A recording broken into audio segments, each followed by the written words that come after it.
The modifier stack is a really powerful tool, and these parametric deformer modifiers that we've been playing with, like bend and twist, give us a lot of control. But what they don't give us is the ability to select individual parts of the model and modify them on a sort of fine level. In order to do that, we need to work with the so-called editable objects or the editable properties of 3ds Max. This is not an editable object in its current state. Can't select an individual point or edge or polygon on the object. In order to do so, I would either need to convert it to editable or add a modifier which had some editable parameters.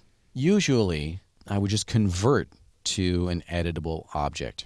And when you convert, what happens then is that all of the modifiers and all of these parameters are essentially baked in. So baking is a concept in 3D graphics that means taking a complex structure such as something that has all these modifiers and essentially making all of that permanent, if you will, baking a cake. Think of this as being a recipe for this particular arch or this model. So when I open this file in 3ds Max, what happens is 3ds Max actually follows these instructions in a sort of formulaic method. It's almost like a mathematical formula. And it says, okay, make a box and give it these parameters, this height and these number of segments and so on. Okay, fine. Then go to the next thing and twist it.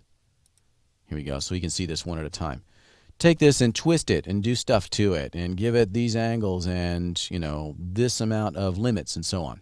Then finally go up to the top here, calculate that last modifier and bend it over and do all this stuff to it. So literally when I open a scene, 3ds Max is following instructions and it's really actually rebuilding or resynthesizing this object from nothing every time I load the scene. And this is a procedural model, or a model that's built out of only parameters of modifiers and primitives. But that's got some limitations. Like I said, I can't select an individual point on here and move it or do anything to it.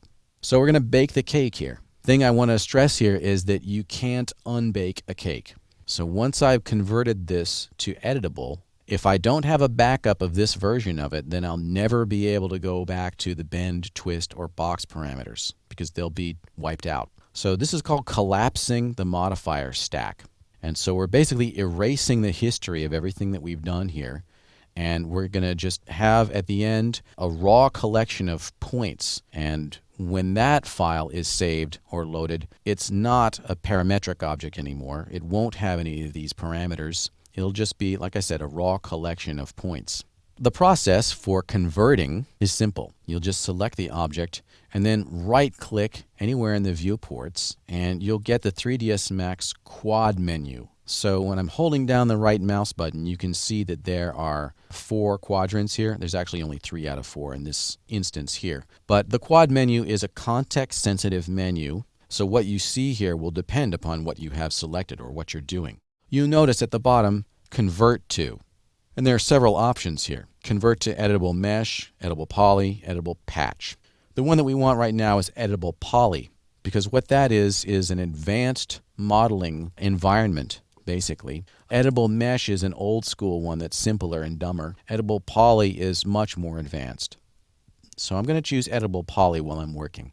I release the mouse button, and as soon as I've done that, you'll notice the Modify panel has completely changed. And instead of seeing a box with a twist and a bend, all of those parameters are now gone, and what I'm left with is this raw polygon mesh object and all of the associated tools that go along with that. And as I said, this is a destructive act. I've just baked the cake, and I can't unbake it. So I'll never be able to go back to those bend or twist parameters unless I do an undo command in this scene, or if I go back to an earlier saved version. So that should just illustrate the importance of versioning your projects. And you want to save out a procedural or parametric object before converting it to editable poly. That way, if you ever do need to go back in time, you can. So we've converted it to editable poly, and next we'll do some simple edits at the sub-object or component level.